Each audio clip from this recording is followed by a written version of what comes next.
Esta fábrica se bebe tanto petróleo en un solo día que le alcanzaría a un país entero. Y no estoy exagerando. Mientras unos le echan al tanque unos cuantos litros de gasolina y ponen mala cara con el precio de la bomba, este gigante se traga cada día millones de barriles de crudo. Esas cantidades cuesta hasta imaginarlas. Si echaras todo ese petróleo en camiones cisterna normales, la fila se estiraría cientos de kilómetros. Y lo más curioso es que, a la salida de ese líquido negro y apestoso, nacen la gasolina, el diésel, el queroseno de avión, los aceites, el plástico, las telas sintéticas y otras cientos de cosas sin las cuales el mundo moderno se pararía en seco.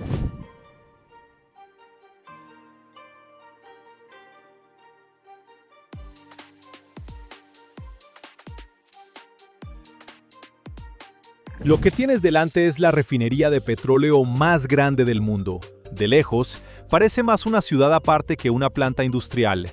Tiene sus propias carreteras, su propio cuerpo de bomberos, su propia central eléctrica, miles de trabajadores y semejante cantidad de tuberías que hasta la persona que diseñó los laberintos pediría un mapa. La superficie del complejo se mide en decenas de kilómetros cuadrados. Cuando lo miras desde el aire, parece que alguien volcó un mecano de metal en mitad del desierto y luego se olvidó de parar. Las tuberías se pierden en el horizonte, tanques del tamaño de edificios de varios pisos puestos en fila, y por encima de todo se alzan las columnas, los reactores y las antorchas. El petróleo llega aquí sin parar.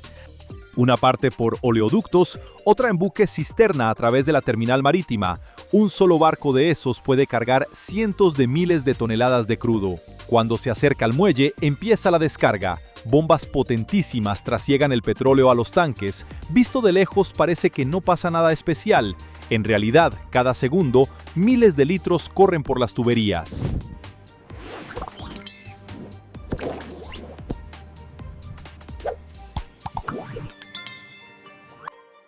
En los tanques, al petróleo lo examinan. Cada yacimiento da una mezcla un poco distinta. En unos hay más azufre, en otros fracciones más ligeras, en otros componentes pesados. Los ingenieros tienen que saber con exactitud qué les ha llegado. Si no, una planta enorme que vale decenas de miles de millones de dólares puede empezar a trabajar peor. Antes de meter el petróleo en las columnas, de cada lote sacan una muestra y la mandan al laboratorio. Allí miden la densidad, el contenido de azufre, de agua, de sales, la viscosidad y a qué temperatura se empieza a hervir. Para eso usan aparatos como espectrómetros y cromatógrafos. Enseguida revelan qué ha llegado a la planta y con qué tocará lidiar. Si la mezcla no es la que debería, los técnicos cambian el modo de procesado antes de que el crudo siga adelante. Tras el análisis, la materia prima va al corazón de la planta, las columnas de destilación. Aquí arranca la etapa más importante de todo el proceso. De lejos, las columnas parecen rascacielos gigantes de metal. Algunas llegan a más de 100 metros de alto. A sus pies, una persona se ve como una hormiga junto a una torre de agua. El petróleo entra en unos hornos especiales, donde lo calientan a más de 350 grados Celsius. Después, la mezcla caliente entra en la columna. Y a partir de ahí, manda la física. Cada componente del petróleo hierve a una temperatura distinta. Los más pesados se quedan abajo. Los más ligeros suben. Dentro de la columna ocurre una auténtica separación de ese enorme cóctel químico en sus partes sueltas.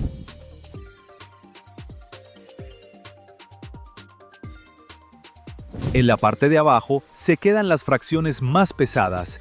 De ellas saldrá luego el betún y otros productos espesos. Un poco más arriba se recoge el diésel. Más arriba todavía, el queroseno de avión.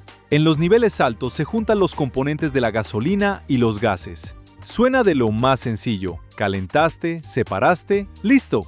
Pero si fuera tan fácil, las refinerías no costarían decenas de miles de millones de dólares. El problema es que esas fracciones todavía no tienen la calidad suficiente, por eso pasan por toda una cadena de instalaciones extra. Mira por ejemplo la unidad de craqueo catalítico.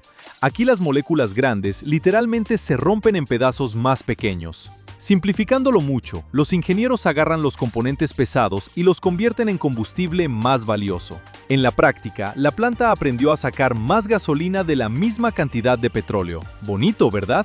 Al lado trabajan las unidades de desulfuración. Antes la gente quemaba sin más combustible cargado de impurezas y se preguntaba por qué el aire de alrededor empezaba a parecer un experimento de química de esos para alumnos especialmente atrevidos. Las normas de hoy son mucho más estrictas. Por eso el azufre se retira antes de que el combustible llegue al consumidor. Impresiona también el sistema de seguridad. Por todas partes ves sensores, cámaras, válvulas automáticas y sistemas de monitoreo. En una planta así, hasta una fuga pequeña puede convertirse rápido en una catástrofe. Por eso aquí hay centros de control trabajando las 24 horas. En pantallas enormes, los operadores ven la temperatura, la presión y los caudales en miles de puntos a la vez. Cualquier desviación se detecta al instante.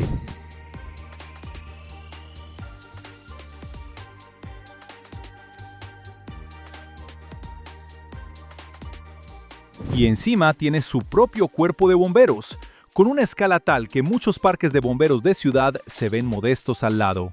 Los bomberos se entrenan a menudo en polígonos especiales, donde ensayan escenarios de accidentes.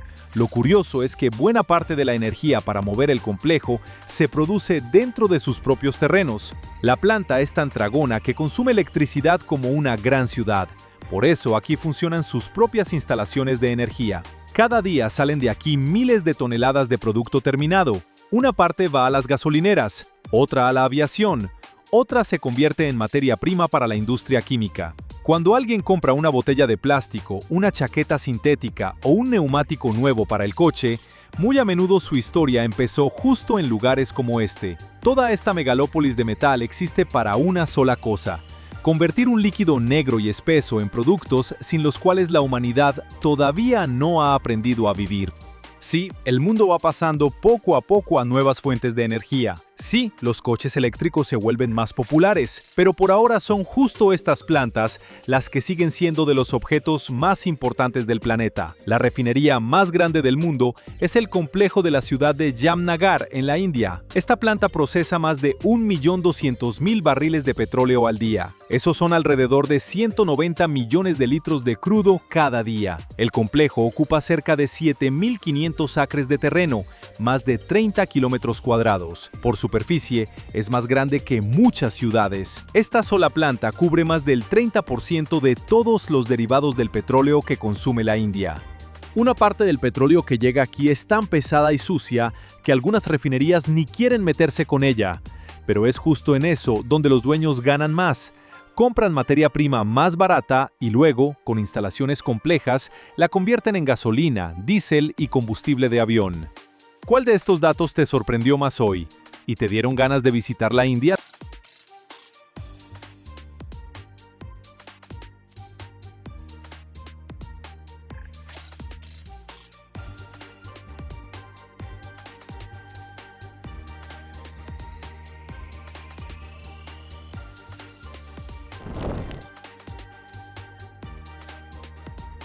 Bajo el océano Ártico, yace el 13% de las reservas petroleras sin explotar del mundo, 90.000 millones de barriles. El problema es que sobre ellas hay de 1 a 4 kilómetros de hielo, temperaturas de menos 50 grados Celsius y ausencia total de infraestructura en cientos de kilómetros. Llegar a ese petróleo es técnicamente posible, pero tan costoso que la mayoría de las petroleras miran los mapas del Ártico y los guardan en silencio. Los que se atreven son contados. Y yo estoy justo donde esto sucede.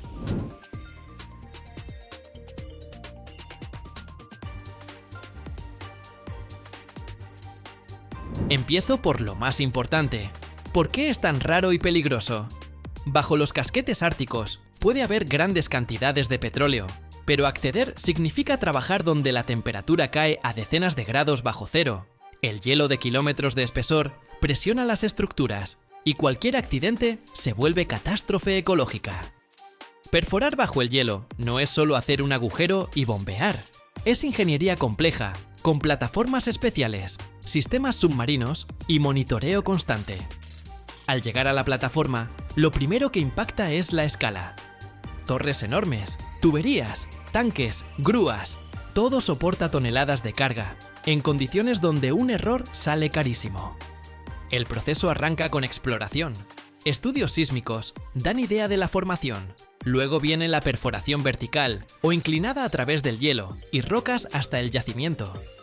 La columna puede alcanzar cientos de metros y las herramientas trabajan bajo presión de cientos de bares. El control de presión es decisivo para evitar derrames.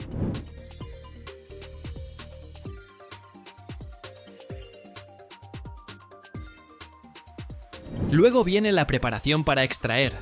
Según el yacimiento, se usa surgencia natural, bombas mecánicas, electrobombas sumergibles, gas lift u otros métodos de levantamiento. Cada uno tiene requisitos técnicos y costos distintos. Equipos árticos cuestan varias veces más que los convencionales. Solo unas pocas empresas poseen la tecnología y recursos para estos proyectos. Los riesgos no son solo técnicos. El entorno es frágil. Un derrame bajo el hielo es difícil de contener y la recuperación toma años. Los accidentes en mares fríos tienen consecuencias a largo plazo. Por eso la regulación, seguros y preparación de rescate son más estrictos que en otras partes. Esto eleva el costo y vuelve el proyecto políticamente sensible.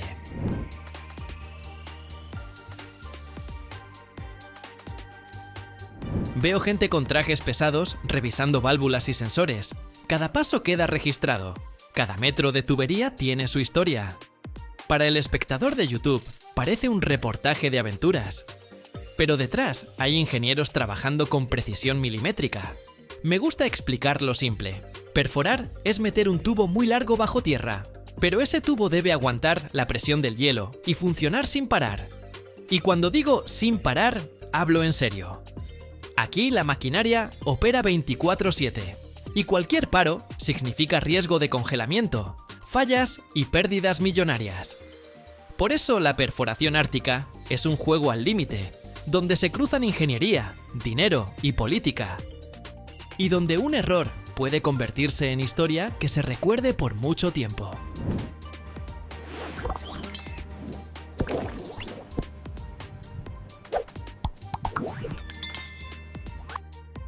Lo primero que no mencionan los folletos publicitarios de las petroleras es el hielo en movimiento. El hielo ártico deriva, y la presión sobre cualquier estructura en su camino puede alcanzar entre 200 y 500 toneladas por metro lineal.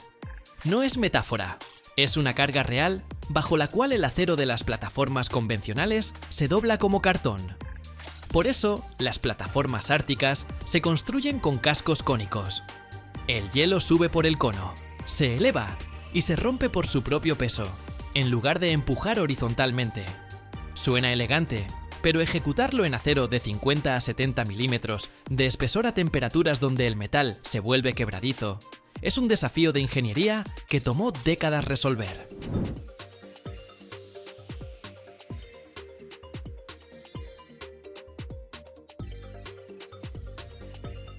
La ventana para trabajos activos en la plataforma ártica va de 8 a 4 semanas al año según la latitud. El resto es invierno. El hielo vuelve cualquier suministro o intervención imposible o tan caro que es mejor esperar. Esto significa que en esos 2 o 3 meses de verano hay que llevar todo: repuestos, combustible, comida, personal, equipo para mantenimiento.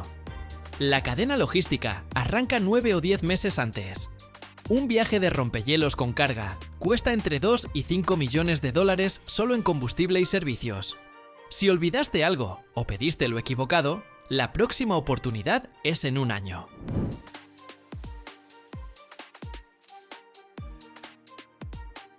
El petróleo extraído tiene que llegar a algún lado. En yacimientos terrestres, como Alaska, se transporta por oleoductos. Pero tender un ducto sobre permafrost es todo un desafío. El petróleo caliente derrite el suelo congelado, que se hunde de forma desigual, y en pocos años revienta donde menos lo esperas. Por eso el ducto se sostiene sobre soportes de 1 a 2 metros de altura, para que el calor del crudo no toque el suelo. El oleoducto de Alaska, de 800 kilómetros, está construido así, pura ingeniería.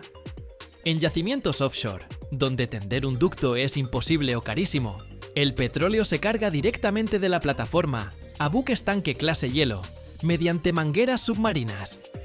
Clase hielo no es solo una etiqueta, Es acero de 25 a 40 milímetros de espesor, proa reforzada y motores de 3 a 50 megavatios que le permiten al barco atravesar hielo de hasta 2 metros de grosor.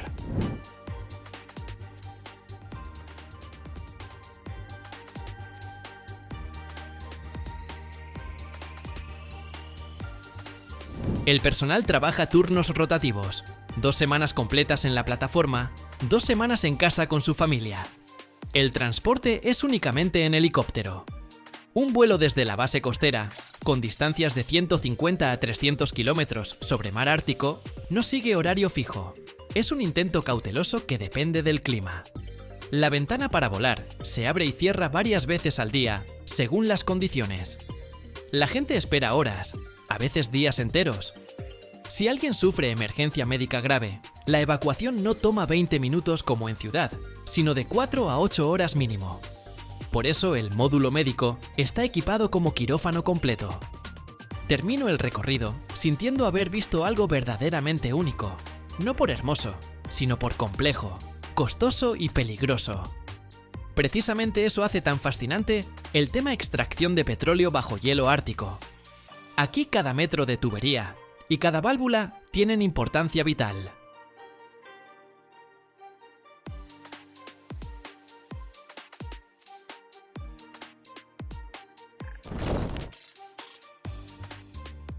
En medio del mar se alza un monstruo de acero de 30.000 toneladas, más pesado que 4 torres Eiffel. Durante 30 años absorbió petróleo del fondo oceánico. Y ahora hay que retirarlo. Completamente. Hasta el último perno.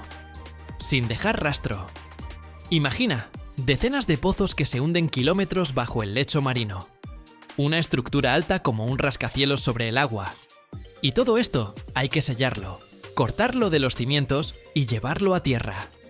La grúa más grande del planeta levanta la plataforma como si fuera un juguete. Mandíbulas hidráulicas muerden vigas de acero de medio metro de grosor, como si fueran ramas secas. Y a algunos de estos gigantes los hunden intencionalmente en el océano, donde se convierten en hogar para millones de peces. Es el desmantelamiento más complejo en la historia de la ingeniería.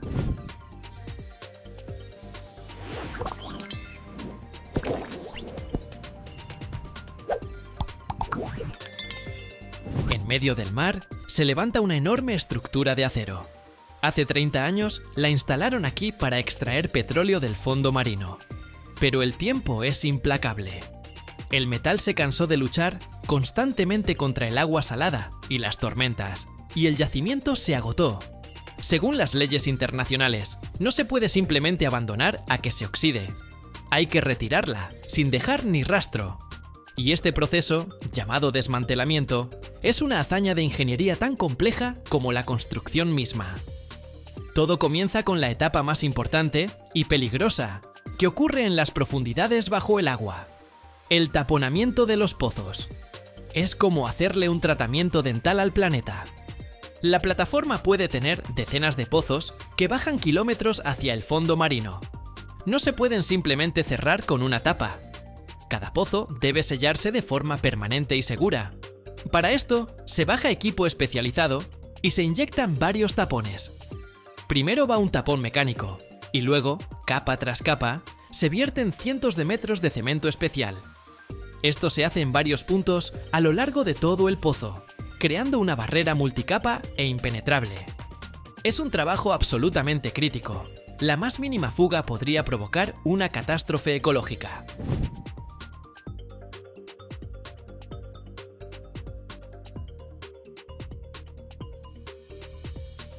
Cuando todos los pozos están sellados de forma segura, llega a la plataforma un equipo de limpiadores. Durante 30 años se acumularon aquí toneladas de equipos, tuberías y, por supuesto, restos de petróleo y otros químicos. Todo esto debe limpiarse cuidadosamente y retirarse. Luego llega el momento de la desintoxicación de la parte submarina. Durante décadas bajo el agua, la parte inferior de la plataforma, llamada estructura de soporte o jacket, se cubrió de todo un ecosistema. Toneladas de mejillones, algas y corales. Todo esto se elimina con potentes chorros de agua a alta presión. Y entonces, cuando la plataforma está limpia y segura, llega el momento de la gran mudanza. ¿Cómo sacar del mar una estructura que pesa entre 20 y 30.000 toneladas? Aquí hay dos escenarios principales. El primero, el más espectacular, es el desmontaje en un solo levantamiento. Al lugar llega uno de los barcos más grandes del mundo, una grúa flotante de carga pesada. Es una verdadera montaña flotante con brazos tan altos como un rascacielos, capaz de levantar más de 40.000 toneladas. Imagínate, esta máquina puede levantar 20.000 autos al mismo tiempo.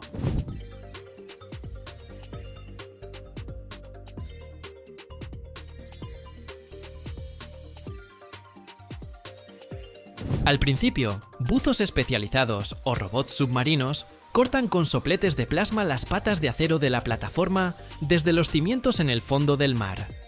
Luego, la grúa desliza enormes vigas de acero bajo la parte superior de la plataforma, el llamado topside, y lentamente, centímetro a centímetro, comienza el ascenso.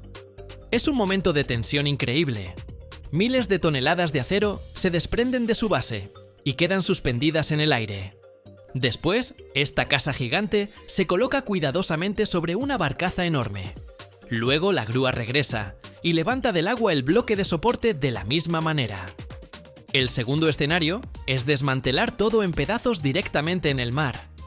Si la plataforma es demasiado grande o vieja, la cortan en bloques más pequeños, fáciles de transportar. Es como el proceso de construcción, pero al revés. Los trabajadores, como hormigas, cortan la estructura en partes, y grúas más pequeñas las van quitando poco a poco y apilándolas en la barcaza.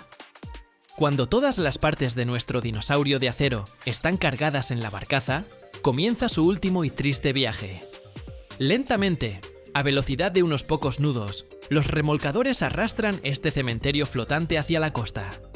Esta procesión a veces navega durante semanas, recorriendo miles de kilómetros hasta un puerto especializado, el cementerio de plataformas petroleras. Estos astilleros existen en el Reino Unido, Noruega y Estados Unidos. Son enormes complejos industriales, donde los gigantes de acero encuentran su final.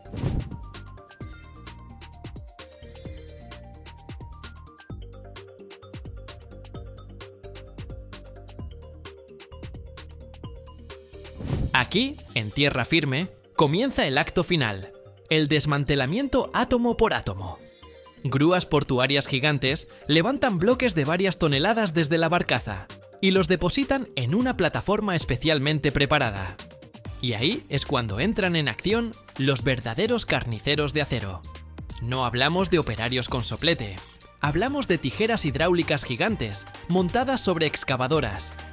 Imagina las mandíbulas de un tiranosaurio, capaz de cortar vigas de acero de medio metro de grosor como si fueran ramas secas. Con un chirrido ensordecedor y un crujido brutal, destrozan la estructura en pedazos. Todo lo que resiste a las tijeras se corta manualmente con potentes cortadores de plasma. Es un espectáculo caótico, ruidoso y peligroso. Pero esto no es simple destrucción, es clasificación. Cada trozo de metal va a su propia pila. El acero al carbono común, a una. El acero inoxidable de las tuberías, a otra. El cobre de kilómetros de cables eléctricos, a una tercera. Aleaciones especiales, plástico, caucho. Todo se clasifica minuciosamente. Y aquí está el verdadero sentido de todo este proceso. Más del 95% del peso total de la plataforma petrolera se envía a reciclaje. Esas decenas de miles de toneladas de acero de alta calidad se fundirán en hornos y se transformarán en automóviles nuevos, vigas de construcción o incluso en nuevas plataformas petroleras. Es el ejemplo perfecto de un ciclo industrial cerrado.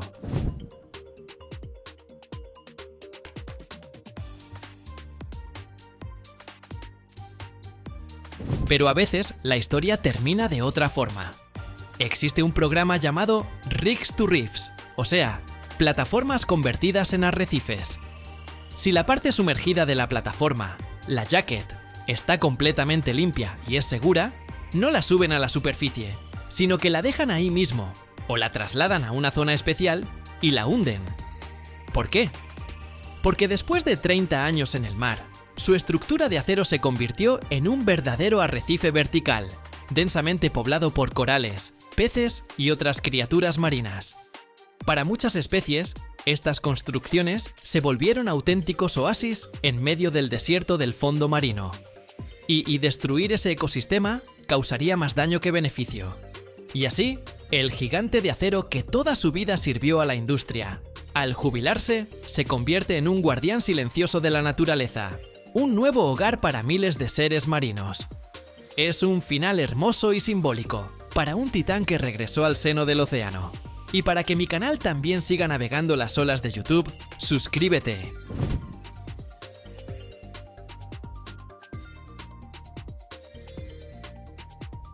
Cada año, en nuestro mundo se desmantelan entre 100 y 150 plataformas petroleras marinas.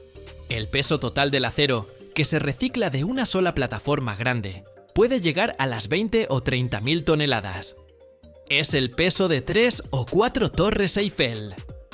El costo de desmantelar una sola plataforma de aguas profundas es una cifra astronómica que puede superar los 100 millones de dólares. Y bajo el programa Plataformas a Arrecifes, solo en aguas mexicanas, más de 500 estructuras antiguas se transformaron en arrecifes artificiales, convirtiéndose en hogar de millones de peces y un lugar favorito para buceadores. Es la prueba de que incluso después de su muerte, estos gigantes pueden seguir siendo útiles.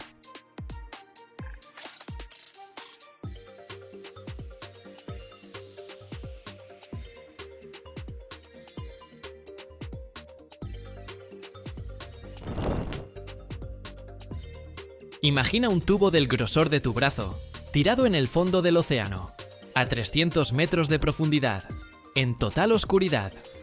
Durante 20 años, por dentro corrió petróleo. Y ahora hay que sacarlo, cortarlo y limpiarlo hasta que no quede ni una molécula de veneno. Solo menos de 20 fábricas en el mundo saben hacer esto. Estoy en una de ellas.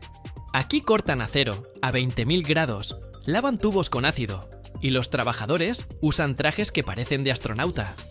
Es uno de los trabajos más peligrosos de la industria, y ahora vas a ver por qué.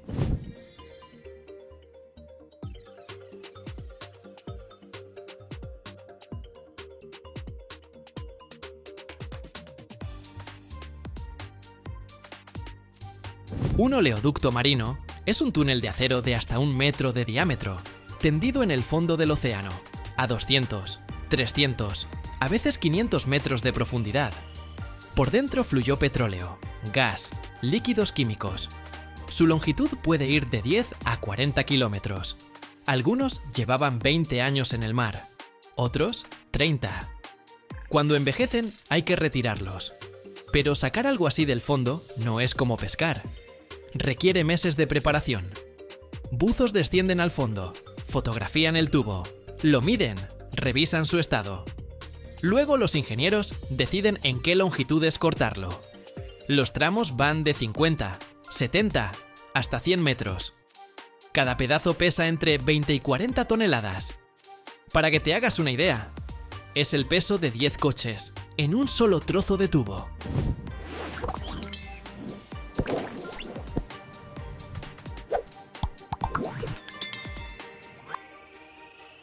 Cuando sacan un tramo del mar, parece sacado de una película de terror.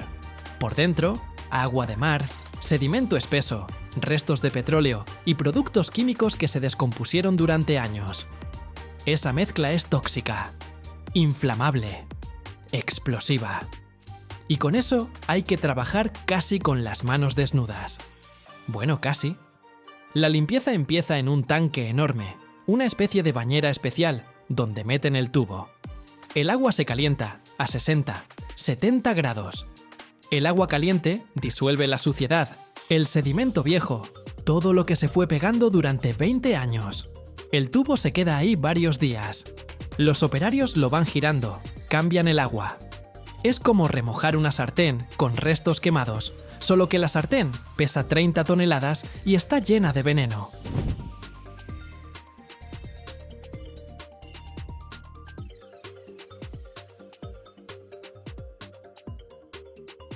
Y ahora viene la parte que pone la piel de gallina, la limpieza mecánica. Pero antes de que alguien se meta dentro del tubo, ventilación. Ventiladores potentes bombean aire durante varios días para expulsar los gases tóxicos. Después, sensores miden el nivel de oxígeno y la concentración de gases. Todo tiene que ser seguro. Cuando dan luz verde, meten cepillos mecánicos dentro del tubo. Es un cabezal giratorio con cerdas de alambre que gira a 10.000 revoluciones por minuto. Imagina un cepillo de dientes gigante que raspa la corrosión, el lodo y la suciedad seca de las paredes internas. Las virutas, las limaduras de metal, toda esa porquería sale expulsada hacia un contenedor. Suena como una amoladora dentro de un espacio cerrado. Después viene la limpieza hidroabrasiva. Agua a una presión de 800.000 megapascales golpea la superficie interior del tubo. Para que entiendas, esa presión puede romper hormigón armado. Los operarios con trajes de protección se colocan junto a la bomba, que puede causarte una lesión sin tocarla, solo con el rebote del chorro. El agua destruye la suciedad insoluble, los restos de recubrimiento epoxi, todo lo que se pegó a las paredes. Pero espera, esto no ha terminado. Si el oleoducto tenía un recubrimiento interno de resina epoxi para proteger contra la corrosión, también hay que quitarlo. Y ahí entra el chorro de arena. El tubo se coloca en una cámara especial, donde arena fina o microesferas de vidrio vuelan a 150 metros por segundo, más rápido que el sonido. Arrancan el recubrimiento capa por capa.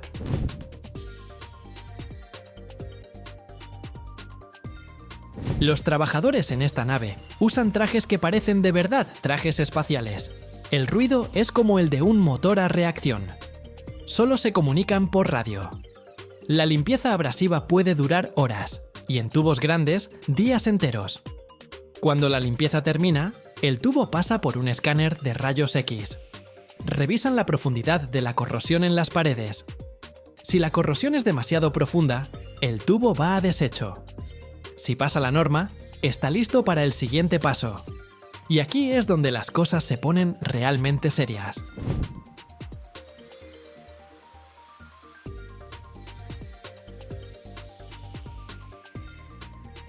El corte. Los oleoductos marinos tienen paredes de entre 9 y 15 milímetros de grosor. Es acero que pasó 20 años en agua salada. Se volvió frágil, pero sigue siendo resistente. Cortarlo es un riesgo. Si la sierra se atasca, la presión puede reventar el tubo.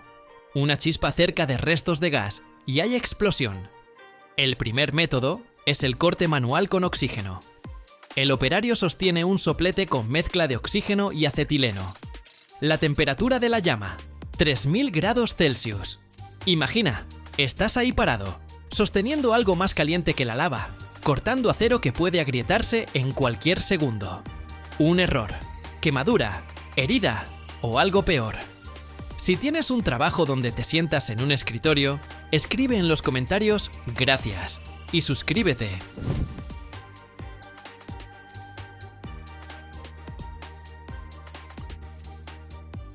El segundo método es el corte por plasma. La antorcha de plasma genera un arco eléctrico a 20.000 grados Celsius. 20.000. Para comparar, la superficie del Sol tiene 6.000. La antorcha corta el acero, como un cuchillo caliente, a través de mantequilla. Los operarios se mantienen a distancia y lo dirigen con un manipulador hidráulico. Las chispas vuelan en todas direcciones, como fuegos artificiales. Bonito. Mortalmente peligroso. El momento más terrorífico es cuando la antorcha se acerca a las soldaduras. En esos puntos, el acero es más frágil, quedan tensiones de la soldadura original. La gente mantiene varios metros de distancia, porque si algo sale mal, los fragmentos de metal salen disparados a velocidad de bala.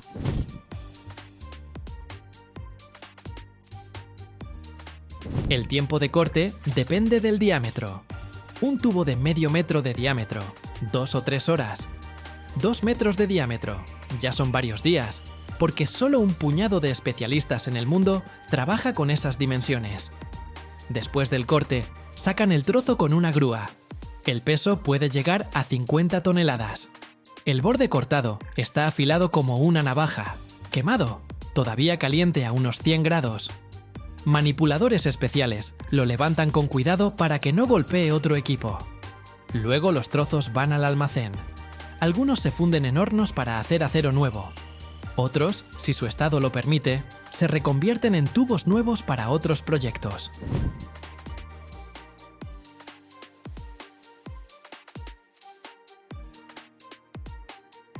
¿Por qué menos de 20 fábricas en el planeta hacen esto? El equipo cuesta millones. Sistemas hidroabrasivos, antorchas de plasma, equipos de seguridad. Ninguna fábrica común puede permitírselo. Los trabajadores son especialistas formados durante años y en el mundo hay muy pocos. Limpiar y cortar un solo tramo de tubo de 1 metro de diámetro y 50 metros de largo cuesta entre 10 y 50.000 euros. Y lo más importante, el peligro. Un accidente y cierran la fábrica. Para siempre. Y aún así, estas personas bajan cada día al taller, se ponen sus trajes espaciales, toman la antorcha de plasma y cortan lo que alguna vez estuvo en el fondo del océano. Porque alguien tiene que hacerlo. Suscríbete si quieres ver cómo trabajan las profesiones más peligrosas del planeta.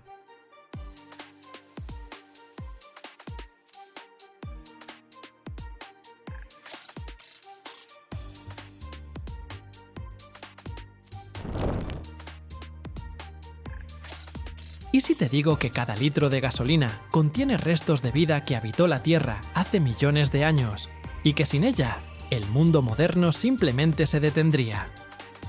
Cada año, la humanidad quema energía nacida de plantas prehistóricas, plancton y criaturas que desaparecieron mucho antes de que existiera el ser humano.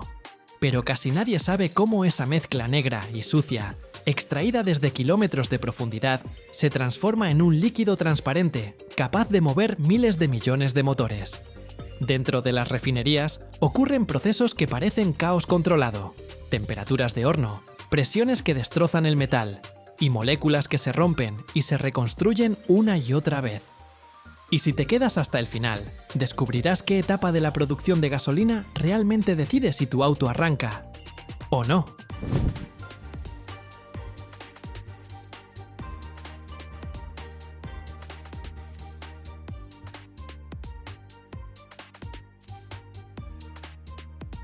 Todo comienza con el petróleo crudo, que se extrae desde las profundidades de la Tierra, a veces desde varios kilómetros bajo la superficie. Este petróleo no es una sustancia uniforme, sino una mezcla compleja de miles de hidrocarburos diferentes que se formaron durante millones de años a partir de restos de organismos antiguos.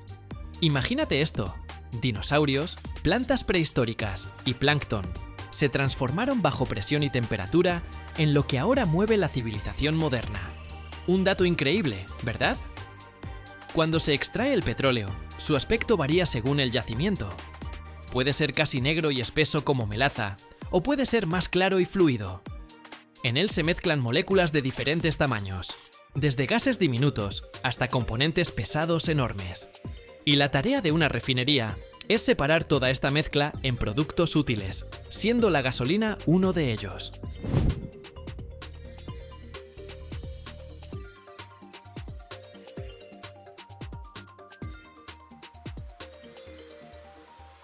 La primera y más importante etapa se llama destilación fraccionada.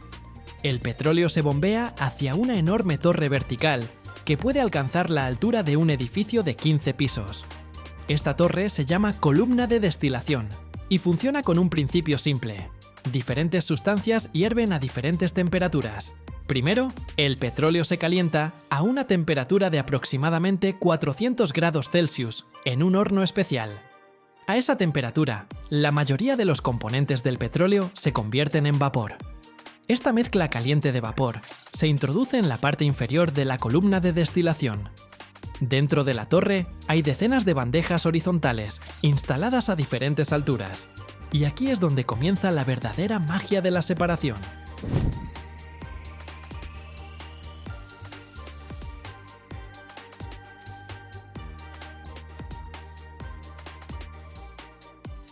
Cuando el vapor caliente sube por la columna, se va enfriando poco a poco. En cada nivel, la temperatura es un poco más baja que en el anterior. Las moléculas pesadas, con altas temperaturas de ebullición, se condensan primero, abajo en la columna, donde todavía hace calor. Las moléculas más ligeras suben más alto, hasta que alcanzan el nivel con su temperatura de condensación. Ahí se vuelven a convertir en líquido y se recogen en las bandejas correspondientes. Los gases más ligeros, como el propano y el butano, atraviesan toda la torre y salen por arriba a temperaturas de alrededor de 30 grados. Un poco más abajo, a temperaturas de entre 65 y 200 grados, se recoge la fracción de gasolina. Esas son las moléculas que nos interesan. Más abajo todavía, a temperaturas más bajas, se obtienen queroseno y diésel. Y en el fondo, queda el combustible pesado para barcos y la materia prima para el asfalto.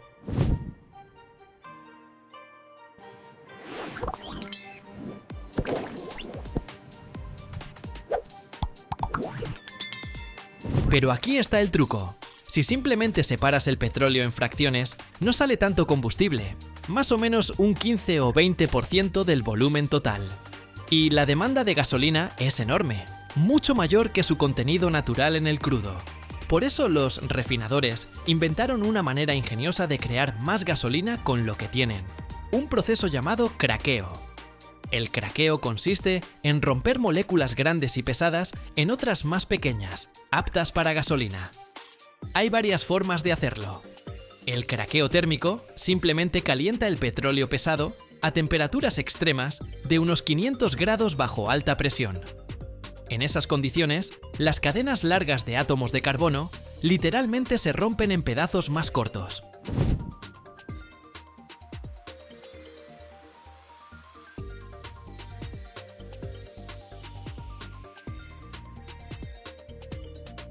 Un método aún más efectivo es el craqueo catalítico.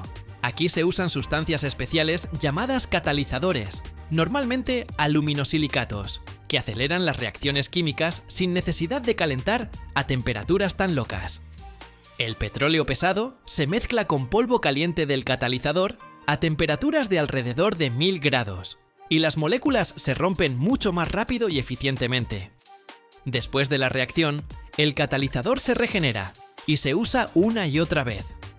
También está el hidrocraqueo, donde además de alta temperatura y catalizador, se añade hidrógeno bajo presión de hasta 1 tonelada o incluso 1,5 toneladas de kilogramos por pulgada cuadrada. El hidrógeno ayuda a limpiar las moléculas, eliminando azufre y nitrógeno, que pueden ser dañinos. Este proceso da la gasolina más limpia y de mejor calidad.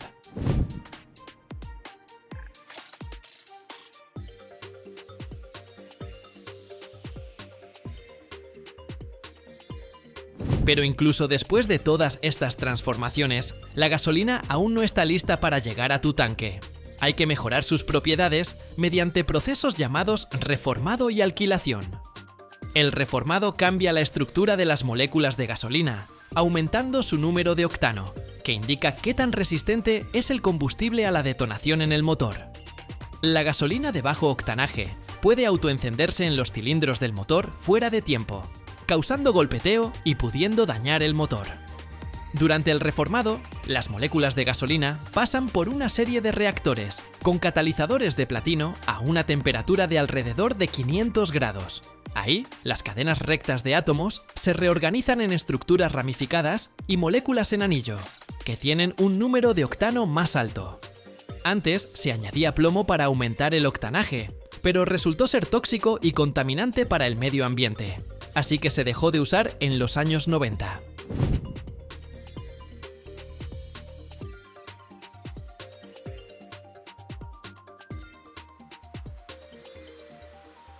La alquilación es el proceso de unir moléculas pequeñas para crear otras más grandes, pero perfectas para la gasolina. Se toman gases ligeros que se formaron durante el craqueo y se combinan con ácidos fuertes para crear moléculas del tamaño ideal, con un alto octanaje. Es un proceso costoso, pero produce componentes de gasolina premium. Después de todas estas transformaciones, las diferentes corrientes de gasolina se mezclan en proporciones exactas para obtener el producto final con las características deseadas. A la mezcla se le añade un montón de aditivos, sustancias que mejoran distintas propiedades. Los detergentes limpian el motor de depósitos. Los antioxidantes evitan que la gasolina se deteriore durante el almacenamiento. Los inhibidores de corrosión protegen el sistema de combustible del óxido. Y se agregan colorantes para poder distinguir visualmente los diferentes tipos de gasolina.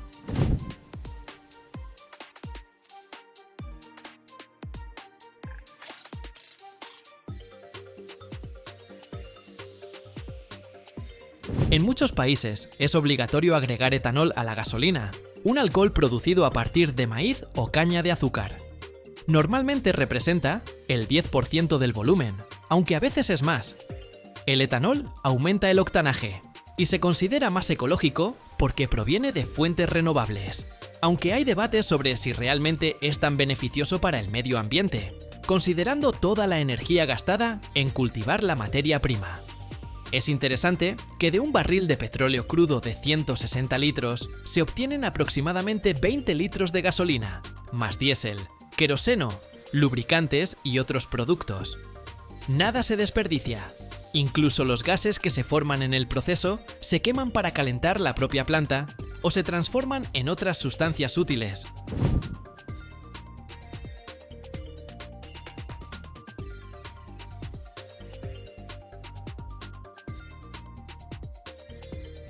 Una refinería moderna es una ciudad de tuberías, torres, reactores y tanques que puede ocupar varios kilómetros cuadrados. Todo el complejo está controlado por computadoras que monitorean miles de parámetros al mismo tiempo. Temperatura, presión, velocidad de flujo, composición de productos. Un error en la configuración puede costar millones de dólares o incluso provocar un accidente. Los estándares ambientales son cada vez más estrictos. Por eso las refinerías se modernizan constantemente, instalan nuevos equipos para limpiar emisiones y reducen el consumo de energía. La producción de gasolina es mucho más limpia que hace 30 o 40 años, aunque sigue siendo intensiva en energía y tiene impacto ambiental.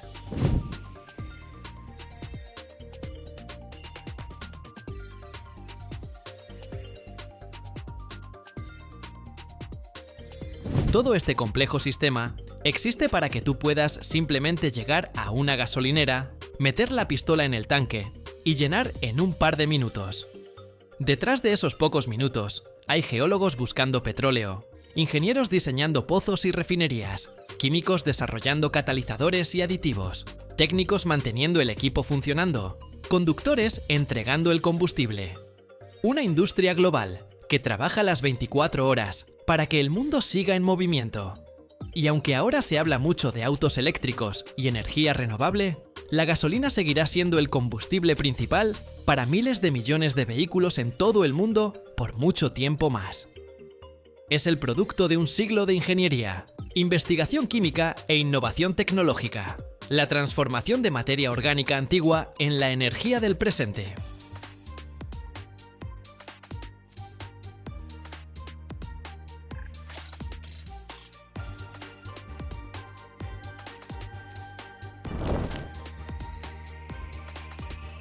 Cada día hay unos 90.000 aviones volando al mismo tiempo en el cielo. No es un error. 90.000.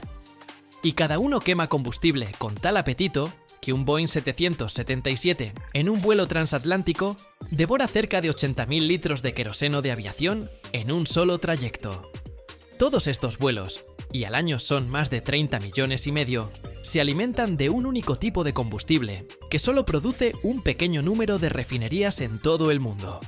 Si la cadena de suministro del queroseno de aviación se detuviera aunque sea por una semana a nivel mundial, la aviación simplemente no sobrevive. Se cae. Estoy en una refinería de petróleo, y este recorrido cambió un poco mi forma de ver un boleto de avión. Ahora les explico por qué. El combustible de aviación, que llamaremos combustible de jet o Jet A1, no es solo un líquido derivado del petróleo, es uno de los productos más estandarizados de toda la industria.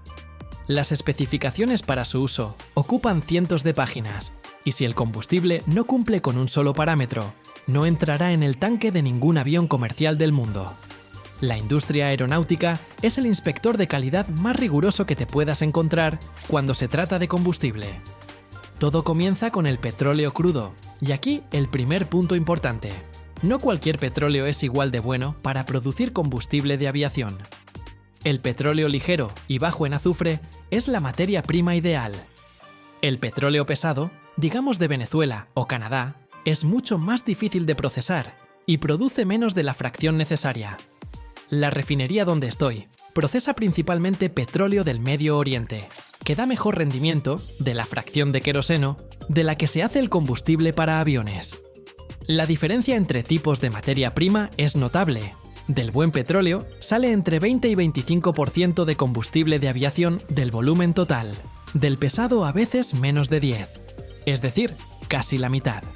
De ahí el precio, la escasez y la constante dependencia de la industria aeronáutica de regiones específicas de producción. El petróleo se envía a la refinería y la primera parada es la columna de destilación atmosférica, una torre de 60 a 80 metros de altura, donde el petróleo calentado a 360 grados se separa en fracciones según su punto de ebullición. Abajo, el fuel oil pesado y el asfalto. En el medio, el diésel y la fracción de queroseno. Arriba, la gasolina y los gases. El combustible de aviación es precisamente esa parte media que se evapora y condensa a cierta temperatura.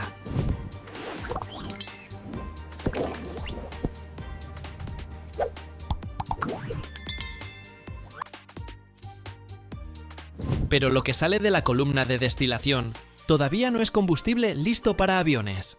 Es un destilado crudo, lleno de compuestos de azufre, hidrocarburos aromáticos y todo lo demás que nadie quiere ver en el tanque de un avión. La siguiente etapa, hidrotratamiento. El destilado se mezcla con hidrógeno y pasa por un reactor a una temperatura de unos 370 grados y una presión de unas 40 atmósferas. Dentro del reactor hay un catalizador de cobalto o molibdeno que hace que los compuestos de azufre reaccionen con el hidrógeno y se conviertan en sulfuro de hidrógeno, que luego se elimina. El contenido de azufre en el queroseno de aviación terminado, no más de 0,3% en peso. En algunos estándares nuevos, incluso menos. ¿Por qué tan poco azufre? Porque al quemarse en el motor, los compuestos de azufre forman ácidos que destruyen las paletas de la turbina. Y una paleta de turbina de motor a reacción es una pieza de superaleación de níquel, fabricada a temperaturas cercanas al punto de fusión del propio metal, y que cuesta desde 10.000 euros en adelante. A nadie le interesa acelerar su desgaste por el azufre en el combustible. La matemática es simple: combustible más limpio, mayor vida útil del motor, menos dinero en reparaciones.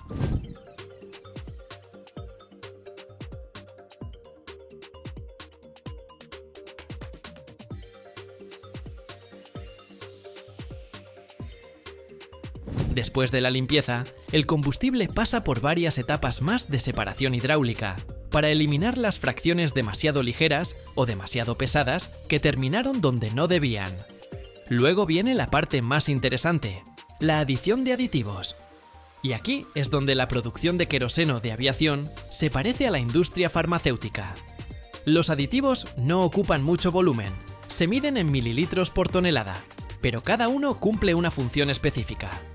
Los antioxidantes evitan que el combustible se oxide durante el almacenamiento y forme depósitos de resina que obstruyen los filtros de combustible. Los inhibidores de corrosión protegen los tanques de acero y las tuberías. El disipador estático, un aditivo que considero el más subestimado de todos, reduce la acumulación de electricidad estática durante el bombeo. Al transferir varios cientos de toneladas de queroseno al año, sin este aditivo, la tensión estática podría alcanzar miles de voltios. Una chispa y combustible, mala combinación. Este pequeño aditivo químico literalmente previene explosiones todos los días, y nadie sabe de su existencia. Hay otro aditivo obligatorio, el anticongelante. El queroseno de aviación debe permanecer líquido a temperatura de menos 47 grados Celsius. Ese es el estándar mínimo de punto de congelación para el Jet A-1. A 12.000 metros de altitud, la temperatura exterior puede ser de menos 60 o menos, y el combustible en los tanques se enfría cada vez más. Si empieza a cristalizar, el sistema de combustible del avión se detendrá. Y esto no es teoría. En 2008, un Boeing 777 de British Airways se estrelló durante el aterrizaje en Gatwick, precisamente por la microcristalización de agua en el sistema de combustible. No fue por combustible malo, fue por combustible perfectamente bueno, en el que, bajo ciertas condiciones de temperatura, el agua disuelta se congeló. Esto le costó a la aerolínea decenas de millones de libras en pérdidas y 2 años de investigaciones. Después de ese accidente, los requisitos de calidad del combustible de aviación se volvieron aún más estrictos.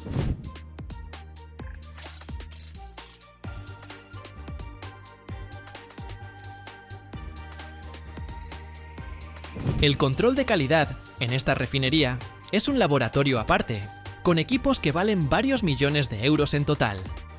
Cada lote de combustible de aviación pasa por más de 30 análisis. Revisan la densidad, revisan la viscosidad, que indica qué tan bien fluye el combustible a través de los inyectores del motor a bajas temperaturas. Revisan la temperatura de inflamación, que debe ser de al menos 38 grados, para que el combustible no se encienda por una chispa accidental en condiciones normales de almacenamiento en el aeropuerto. Hay un riesgo específico: la contaminación durante el transporte. El queroseno de aviación se transporta principalmente por oleoductos, y por esos mismos tubos a veces también pasa diésel, pero en momentos diferentes, con limpieza exhaustiva entre lotes. Si quedan restos de diésel mezclados con el queroseno de aviación, el punto de congelación cambia, la estabilidad térmica cae. Para detectar esta contaminación cruzada, en los aeropuertos hay analizadores automáticos que revisan el combustible directamente en los tanques de almacenamiento antes de que llegue al depósito de un avión específico. Cada aeropuerto grande tiene su propia infraestructura de combustible, tanques de reserva, estaciones de bombeo, tuberías hacia las plataformas. Un hub importante como Ámsterdam o Frankfurt almacena entre 200 y 300 millones de litros de combustible de aviación al mismo tiempo. No es una reserva para emergencias, es simplemente un buffer operativo para que el aeropuerto no dependa de entregas diarias desde la refinería. Para que te hagas una idea, un solo vuelo en un Airbus A380 con los tanques llenos carga hasta 320.000 litros. Un solo vuelo, un solo avión, una sola vez.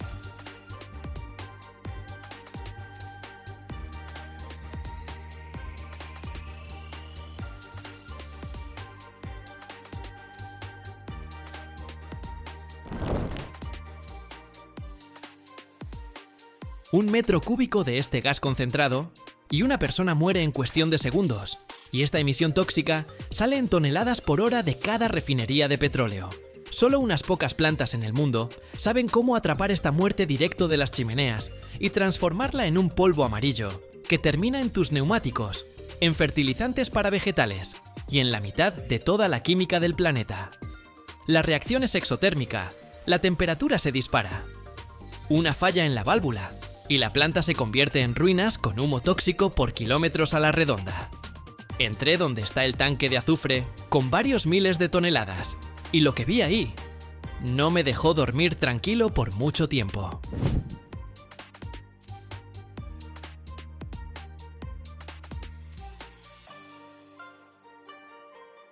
A nivel mundial, más del 90% de todo el azufre elemental que busca la industria se recupera precisamente de gases con contenido de azufre, en complejos petroquímicos y plantas de procesamiento de gas. Esto representa decenas de millones de dólares al año, extraídos de lo que antes se liberaba a la atmósfera. Todo comienza con el gas, sulfuro de hidrógeno u otros compuestos de azufre que salen en los complejos petroquímicos. Este gas apesta y es venenoso. En un metro cúbico de aire ya puede haber una dosis letal si te expones en forma concentrada. Por eso las plantas lo capturan directo de los flujos tecnológicos. Tuberías bajo presión conducen el gas hacia las instalaciones de neutralización. El flujo puede ser enorme. En plantas grandes hablamos de varios metros cúbicos por año. Imagínense, En vez de lanzar este vapor mortal a la atmósfera, lo recolectan y lo envían a procesamiento.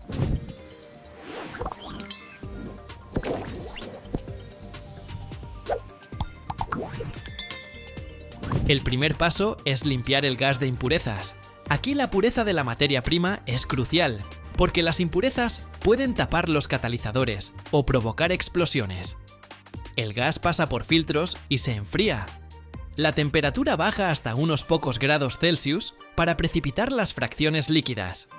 Después viene el siguiente reactor, donde el sulfuro de hidrógeno se convierte en azufre. El método más común es el proceso Claus, donde el sulfuro de hidrógeno primero se oxida a dióxido de azufre y luego se transforma en azufre elemental. Para simplificarlo, es como si un vapor venenoso se convirtiera en polvo amarillo. Suena fácil, pero en realidad todo está bajo control. La presión en los reactores alcanza decenas de kilopascales, la temperatura es progresiva y todo sucede bajo la supervisión de computadoras y operadores.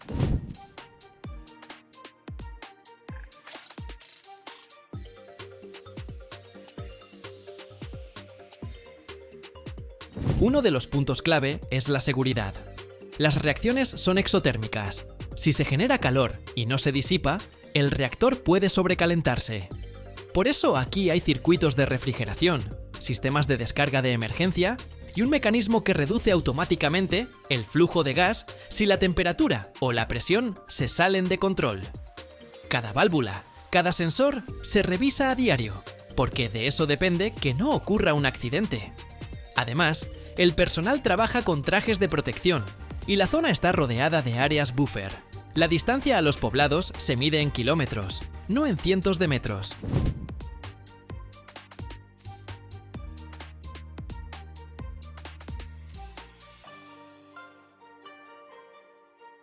Después de convertirse en azufre líquido o sólido, hay que separarlo de los gases y líquidos de lavado. Aquí es donde empieza lo que realmente parece producción. El azufre se enfría, se solidifica y se acumula en grandes montones. Luego se tritura y se tamiza con cribas, eliminando los trozos grandes y las impurezas. El producto final son gránulos o polvo, con un tamaño de fracción específico, generalmente de 1/10 a 2 milímetros. En plantas grandes, la producción diaria puede alcanzar miles de toneladas. Es un dato importante porque el transporte del azufre es otra historia con sus riesgos. El polvo genera nubes de polvo, y los bloques grandes son difíciles y caros de transportar.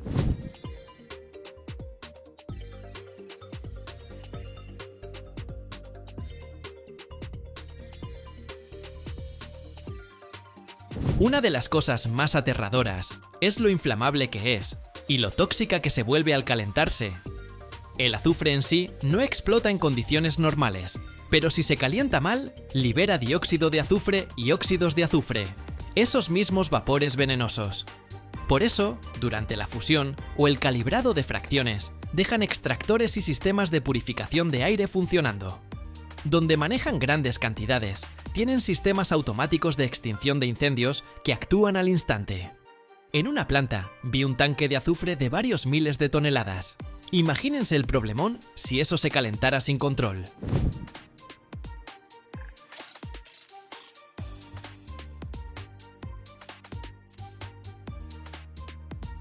Otra razón por la que estas plantas son tan raras es la complejidad del control de calidad.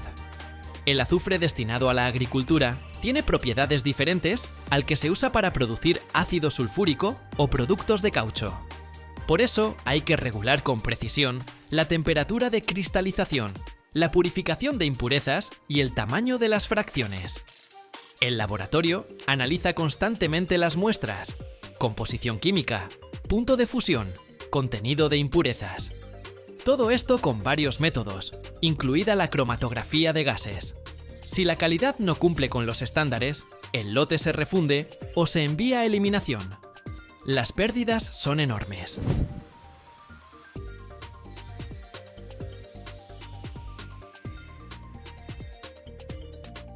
Lo que se ve a simple vista es una infraestructura masiva, tuberías gigantes, hornos industriales, tanques de almacenamiento, enormes patios para apilar azufre. es trabajo para ingenieros, químicos y operadores.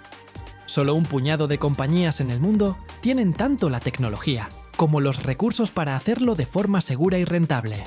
Los cursos de capacitación duran meses y las certificaciones y auditorías de los reguladores se repiten año tras año.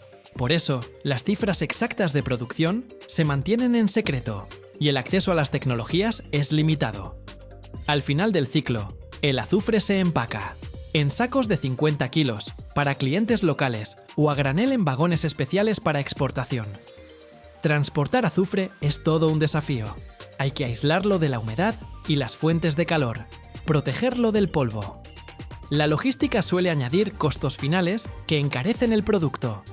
Precisamente por eso, cada planta que arranca esta producción enfrenta altas inversiones de capital, riesgos y exigencias estrictas en seguridad laboral.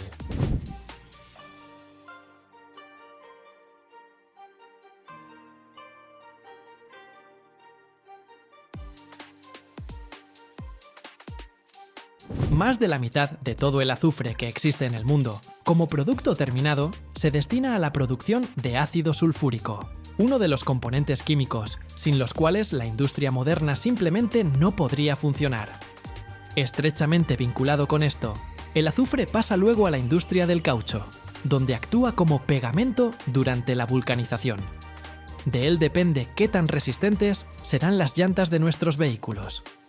Cada llanta que rueda por las carreteras contiene azufre que alguna vez salió de un gas parecido al veneno. Además, gran parte del azufre se usa en la industria química para fabricar diferentes sales, reactivos, productos colorantes, pinturas y plásticos. Otra escala importante es la agricultura, donde el azufre forma parte de fertilizantes y fungicidas, protegiendo las cosechas contra hongos y ayudando a las plantas a absorber mejor otros nutrientes. Es decir, básicamente estamos en medio de una cadena que empieza con un gas tóxico en la fábrica, se convierte en polvo o gránulos amarillos y luego aparece de pronto en nuestros fertilizantes para vegetales, en las llantas de los autos y en reacciones químicas que producen de todo, desde fertilizantes minerales hasta pinturas y plásticos. Por un lado, resulta sorprendente que una misma sustancia, que al principio representa un problema ecológico, termine siendo parte de prácticamente cada sector industrial. Por otro lado, esto muestra claramente qué tan conectadas están la producción, el transporte y la agricultura a nivel global.